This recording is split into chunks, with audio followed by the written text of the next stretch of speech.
La galerie vient d'ouvrir il y a quelques jours à peine, dans cette ruelle d'Ajaccio.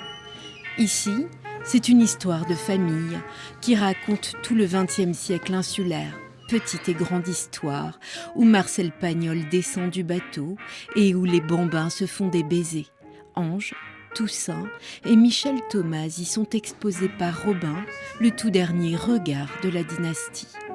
Chez Ange, on voit vraiment des cartes postales, plein de panoramas.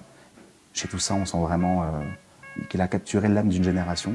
Et ça, je trouve qu'on arrive vraiment bien, quand on voit toutes les photos, le catalogue, à imaginer ce que pouvait être la vie à cette époque-là. Et puis chez Michel, chez mon père, je trouve qu'on sent l'héritage du regard, de l'œil, et qu'on voit plus un plaisir à composer des images, à aller chercher des sujets un peu plus singuliers. Donc je trouve qu'il y a une forme de complémentarité chez les trois qui m'intéressait d'exposer. Une complémentarité et une transmission.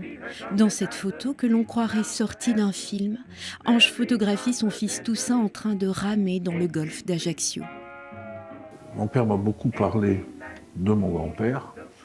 Et quand je travaille sur les images, donc je vois toute la transmission, les époques qui passent, et y compris la manière de photographier aussi, puisque ça évolue. Et chaque fois, ça me fait penser aussi à des grands photographes qui ont eu, dans ces périodes-là, le même regard sur des gens. De grands photographes. Le travail de Toussaint rappelle en effet celui de Doisneau. Mais Michel aussi sait très bien capturer les moments, notamment ceux où les destins basculent. Ça, c'est le PDG de la compagnie qui voit partir son dernier avion, sa dernière rotation sur Ajaccio, puisqu'après, les avions ont été vendus, enfin la compagnie a été dissoute. Voilà un côté émouvant de ce directeur qui regarde partir pour la dernière fois, décoller un de ses avions. Au final, l'exposition est une sélection d'une vingtaine de clichés parmi 10 000 photos numérisées. Mais le fonds familial en compte plus de 180 000. L'ADN des Thomas, c'est toute l'ADN de l'histoire de la Corse du XXe siècle.